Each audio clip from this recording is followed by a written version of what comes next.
तो दोस्तों आज मैं एक्सप्लेन करने वाला हूँ साल 2001 में आई फिल्म X for S my field will carry me. ये साल होता है 1945 जहाँ हमें एक साइबेरिया में एक प्रिजनर कैंप को दिखाया जाता है। यहाँ पर बहुत सारे सोल्जर होते हैं जिन्हें की कैदी बनाया गया था और ये सभी सोल्जर एक जर्मन के होते हैं। दरअसल वर्ल्ड वॉर 2 खत्म हो चुका है और यहाँ पर जर्मन के सोल्जर को बंदी बनाकर यहाँ पर लाया गया है। इन कैदियों से यहाँ पर काम कराया जाता है। इनमें से एक कैदी होता है जिसका नाम क्लेमन होता है और उसे 25 सालों की सजा हुई है, यानी कि उसे यहाँ पर 25 सालों तक काम करना पड़ेगा। लेकिन वो यहाँ से भागना चाहता है क्योंकि वो यहाँ से भागने के बाद वो अपनी वाइफ और अपनी बेटी से मिलना चाहता है। यहाँ पर पहरा ज्यादा कड़ा नहीं होता क्योंकि इस जेल की कोई भी दीवार नहीं थी। लेकिन यहाँ से भागना मतलब मौत है क्योंकि यहाँ पर चारों तरफ बर्फ है और बहुत ही ठंड है और अगर कोई भी कैदी यहाँ से भाग भी गया तो ठंड के जमने की वजह से वहीं पर उसकी मौत हो जाएगी। लेकिन फिर भी क्लेमन इन बातों की परवाह न करते हुए यहाँ से निकलने की पूरी कोशिश करता है और एक रात उसे यहाँ से भागने का मौका मिल जाता। वो एक कोयले की गाड़ी में बैठकर यहाँ से भागने में कामयाब हो जाता है। रात में वो आसमान के तारों को देखकर बहुत ज्यादा खुश होता है, लेकिन तभी अचानक से गाड़ी रुक जाती है और वो बाहर की तरफ देखने लगता है। सोवियत का एक ऑफिसर क्लेमन को पकड़ लेता है जिसके बाद उसे वापस से कैंप में लाया जाता है और जमीन के नीचे बने एक छोटे से जेल में उसे 3 दिनों तक रखा जाता है। ऊपर से तेज बारिश हो रही होती है, साथ ही साथ बहुत यहाँ ठंड भी थी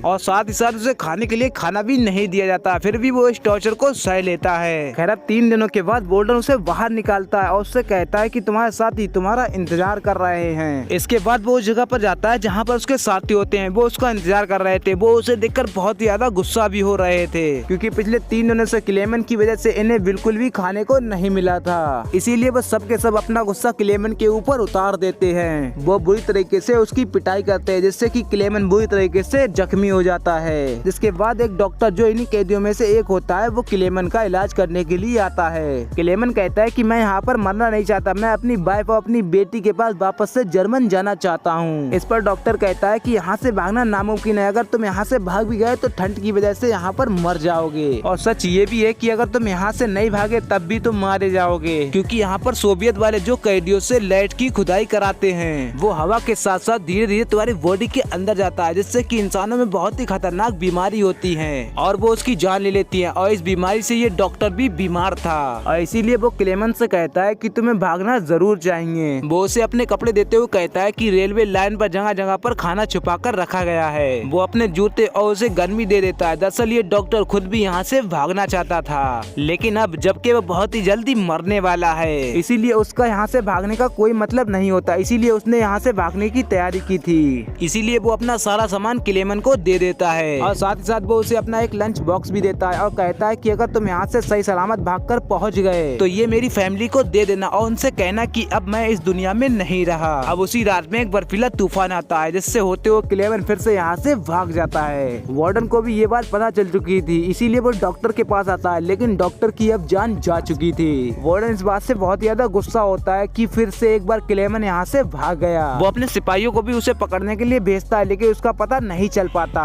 सब लोग कहते हैं कि वो मारा गया होगा क्योंकि चारों तरफ बहुत ही खतरनाक ठंड है क्योंकि इस ठंड में कोई भी इंसान जमकर मारा जाएगा। लेकिन वार्डन को अभी भी यकीन होता है कि क्लेमन अभी भी जिंदा है। वहीं पर हमें क्लेमन को दिखाया जाता है जो कि बर्फ की मार को धीरे धीरे सहता हुआ आगे बढ़ रहा था और आज उसे इस बर्फ में चलते चलते पूरे 9 दिन बीत चुके हैं। तभी उसे कुत्तों की भौंकने की आवाज आती है। वो पीछे देखता है कि उसमें से एक स्लेट उसके पीछे आ रहा है। वो वहीं पर गिर जाता है और स्लेट उसके ऊपर से रेंगता हुआ निकल जाता है। उसकी आंखें खुलती हैं तो वो पाता है कि ये तो सिर्फ उसका एक वहम था। क्लेमन अपने सपनों से बहुत ज्यादा डर जाता है। कई दिनों तक पैदल चलने के बाद वो बहुत ज्यादा थक चुका था। उसका खाना भी खत्म हो चुका होता है इसीलिए वो भूखा और प्यासा है। इसीलिए वो बेहोश होकर वहीं पर गिर जाता है। थोड़ी देर के बाद जब उसे होश आता है तो वो पाता है कि उसे किसी की आवाज आ रही है और जब वो सामने देखता है तो वो पाता है कि उसके सामने एक सील है जो कि उसका खाना बन सकती है। वो अपनी गन निकालकर उसके ऊपर फायर करने लगता है लेकिन गोली सील को नहीं लगती इसीलिए वो भागने लगती है। लेकिन अब उसका क्लेमन पीछा करने लगता है लेकिन तभी वो बर्फ की चट्टानों के पीछे चली जाती है लेकिन उसकी आंखों से पहले वो ओझल होती।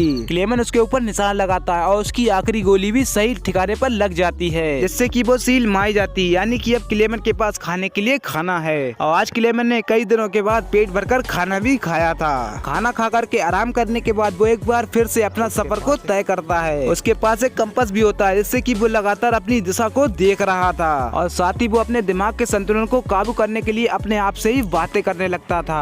और वो 2 महीने से लगातार पैदल चल रहा था और रास्ते में उसे एक सूखा पेड़ मिलता है, जिसे देखकर वो बहुत ज्यादा खुश हो जाता है, क्योंकि उसने पूरे 2 महीने के बाद किसी ऐसी चीज को देखा था जो कि वो ये इशारा करती है कि वो आर्कटिक की बर्फ से बाहर आने वाला है। और वहीं हमें वोल्डन को दिखाया जाता है, जो कि अब भी क्लेमेंट को ढूंढना चाहता है। वो अपने कुछ सोल्जर से भी कह देता है कि तुम 500 किलोमीटर रेडियस में किसी भी हाल में उसे ढूंढकर वापस लाओ, क्योंकि मुझे अभी भी यकीन है वो पूरी तरीके से जिंदा है। वही अब हमें फिर से क्लेमेंट को दिखाया जाता है, जो कि अब जंगलों में पहुंच चुका है। हालांकि सभी पेड़ बर्फ की वजह से सूखे हुए होते हैं, लेकिन तभी अचानक से यहाँ पर एक बर्फीला तूफान आता है, जिससे कि यहाँ पर पेड़ टूटने लगते हैं। तभी एक बड़ा सा पेड़ क्लेमेंट के ऊपर गिर जाता है, लेकिन उसकी यहाँ पर किस्मत अच्छी होती है कि यहाँ पर 2 लोग आए थे सोने की तलाश में। खैर वो दोनों मिलकर क्लेमेंट की जान बचाते हैं। उसके बाद ये तीनों यहाँ से आगे बढ़ने लगते हैं, क्योंकि ये तीनों यहाँ से निकलने की कोशिश करते हैं, क्योंकि अब यहाँ पर मौसम भी बदलने वाला है। बर्फ पिघल गया है और नदियों का बहाव पहले जैसे हो गया है। ये तीनों एक लकड़ी की राफ्ट बनाते हैं और उसके ऊपर सवार होकर नदी के बहाव से आगे बढ़ने लगते हैं। लेकिन तभी नदी का बहाव बहुत ही तेजी से बढ़ जाता है, जिसमें कि इनका एक साथी पानी में नीचे गिर जाता है। क्लेमेंट अपनी जान की परवाह किए बिना उसे बचाने के लिए नदी में कूद जाता है और बड़ी मुश्किल से अपने उस साथी को बचाकर नदी के दूसरे किनारे पर ले आता है। और इनका जो दूसरा साथी होता है वो अकेले इस राफ्ट के सहारे नदी के आगे बढ़ जाता है। थोड़ी देर के बाद वो उस जगह पर पहुंच जाता है जहां पर वो अपने साथी के साथ रुका हुआ था। इनके पास सोने के छोटे छोटे टुकड़े भी होते हैं, जिन्हें ढूंढने के लिए ये लोग बर्फीली जगह और जंगलों के रास्ते पर आए होते हैं। उसके मन में लालच आ जाता है। वो सोचता है कि मेरा साथी तो अब मारा गया, यानी कि ये पूरा सोना अब मेरा हो गया। लेकिन कुछ ही देर में उसका साथी और क्लेमेंट दोनों इस जगह पर आ जाते हैं। अब इसका साथी, जिसकी क्लेमेंट ने जान बचाई थी, उसे समझ में आ गया था कि उसके साथी ने उसे धोखा दिया है और वो राफ्ट लेकर यहाँ पर आ गया है, जिसके बाद वो उसे मार देता है। उसके बाद क्लेमेंट और वो आदमी दोनों यहाँ से निकल जाते हैं। लेकिन यहाँ से निकलना इतना ज्यादा आसान नहीं है। ये लोग चलते रहते हैं और कई महीने अब बीत जाते हैं। एक बार फिर से इन लोग का सामना बर्फ में होता है। अब ये लोग बर्फ में भी चलते रहते हैं। क्लेमेंट के साथ जो आदमी है, जिसके पास बहुत सारा सोना है, वो क्लेमेंट से कहता है कि तुम अपना बैग मुझे थोड़ी देर के लिए दे दो, तुम बहुत ज्यादा थक चुके हो। लेकिन उस आदमी को लग रहा था कि क्लेमेंट शायद मेरा सोना चुरा चाहता है। वो उस बैग से क्लेमेंट के ऊपर हमला करता है, जिससे कि क्लेमेंट बहुत ऊंचाई से नीचे गिर जाता है। क्लेमेंट बेहोश हो जाता है, लेकिन जब उसकी आँख खुलती है तो उसके सामने कुछ अजीब तरह के भेड़िए पाए जाते हैं। वो देखता है कि बहुत सारे भेड़िए उसका शिकार करने उसी की तरफ आ रहे हैं। वो अपनी जान बचाने के लिए पेड़ पर चढ़ जाता है, लेकिन भेड़िए उसका पैर पकड़ लेते हैं। ये पेड़ बहुत ही ज्यादा पतला होता है, इस वजह से वो पेड़ टूट जाता है। लेकिन इससे पहले जब भेड़िए उससे अपना शिकार बनाते हैं, उससे पहले उसे गोलियों की आवाज आ जाती है। इन सारे के सारे भेड़ियों को यहाँ के लोकल लोगों ने मार दिया होता है और वो लोग क्लेमेंट की जान बचाकर उसे अपने गाँव में ले आते हैं। लेकिन जब क्लेमेंट को होश आता है तो पाता है कि वो एक गाँव में आ गया है। ये देखकर उसे बहुत ज्यादा खुशी होती है। लेकिन जल्दी यहाँ पर सोवियत यूनियन उनका एक मैसेज भी आ जाता है, जिसमें कि था एक जर्मन सैनिक हमारे कैंप से भाग गया है और अगर किसी ने भी उसे पनाह दी तो उसे अपनी जान से हाथ धोना पड़ेगा। ये बात सुनकर यहाँ के जो लोकल लोग होते हैं वो क्लेमेंट से कहते हैं कि तुम्हें यहाँ से जाना चाहिए, क्योंकि तुम्हारी यहाँ पर जान खतरे में है। वो क्लेमेंट को यहाँ से जाने से पहले बहुत सारा खाना और साथ ही एक डॉग देते हैं, ताकि सफर में उसका कोई साथी हो। और अब वो अपने डॉग के साथ लगातार सफर में आगे बढ़ता चला जाता है और एक दिन वो उस जगह पर पहुँच जाता है जहाँ पर बहुत सारे मिल वर्कर भी होते हैं। क्लेमेंट का डॉग उनके पास चला जाता है और क्लेमेंट उस डॉग को बचाने के लिए उसके पीछे पीछे चला जाता है। मिल के वर्कर क्लेमेंट को पहचान लेते हैं कि वो एक जर्मन है, इसीलिए वो उसे अपने ऑनर के पास लिए जाते हैं। क्लेमेंट उन लोग को अपनी कहानी बताता है, जिसके बदले में उन लोग को क्लेमेंट के ऊपर प्यार आ जाता है। इसीलिए वो लोग क्लेमेंट को उस ट्रेन में बैठा देते हैं, जिससे कि वो इस जगह से बाहर निकल सकता था। क्लेमेंट ये सोचकर बहुत ज्यादा खुश हो रहा था कि वो अपने परिवार के पास वेस्ट जर्मनी पहुँच जाएगा। और रास्ते में एक स्टेशन पड़ता है। क्लेमेंट देखता है कि वहाँ पर सोवियत के बहुत सारे सोल्जर हैं और वो समझ जाता है कि उन मिल वर्कर ने उसे धोखा दे दिया है। दरअसल उन लोगों ने वोल्डन को पहले इस ट्रेन के बारे में बता दिया होता है और वोल्डन उस ट्रेन में उसका इंतजार कर रहा है। लेकिन इससे पहले जब वो वोल्डन तक पहुंचता,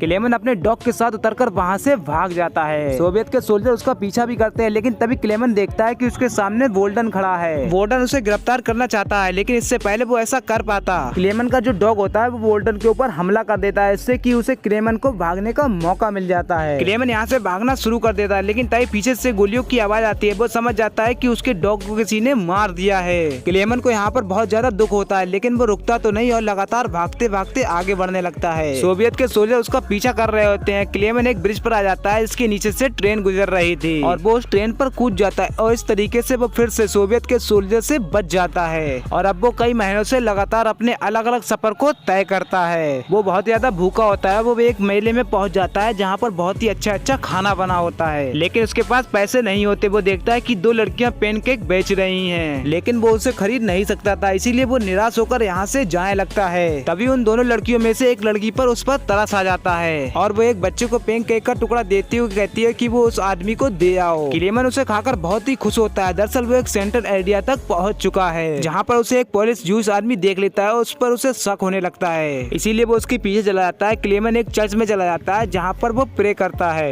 जॉर्ज उसके पास आकर कहता है कि रोना मत करो, मैं भी एक प्रिजनर था और मैं तुम्हारी मदद करूंगा। उसके बाद वो क्लेमन को अपने घर ले आता है, जहाँ पर वो अपनी सेब बनाता है और कई सालों के बाद उसने सेब की है और अपना असली चेहरा भी देखा है। वो जूस आदमी उसके लिए एक पासपोर्ट बनाता है और कहता है कि तुम अपने घर जा सकते हो। क्लेमन बहुत ज्यादा इमोशनल हो जाता है। वो इनानी बॉर्डर पर चला जाता है, जहाँ पर वो अपना पासपोर्ट दिखाता है और उसे बॉर्डर क्रॉस करने की परमिशन भी मिल जाती है। क्लेमन बहुत ज्यादा खुश होता है कि वो अपने घर वापस परिवार के पास पहुँच जाएगा। और जब वो ब्रिज को क्रॉस कर रहा होता है, तभी उसकी आंखों पर रोशनी पड़ती है और अगली पल वो देखता है कि उसके आंखों के सामने वार्डन खड़ा है। वो पीछे मुड़कर देखता है तो उसे एहसास होता है कि वो अब भी सोवियत की जमीन पर मौजूद है, जिसका मतलब ये था कि वार्डन उसे अब भी गिरफ्तार कर सकता है। वो पूरी तरीके से टूट जाता है क्योंकि उसकी 7 साल की मेहनत पूरी तरीके से बेकार हो गई थी, क्योंकि आज से 7 साल पहले वो सोवियत की जेल से भागा था और आज जब वो 7 सालों के बाद अपने घर वापस जा सकता था तो वोल्डन ने उसे पकड़ लिया, लेकिन गोल्डन उसके रास्ते से हट जाता है। ये देखकर क्लेमन को विश्वास नहीं होता।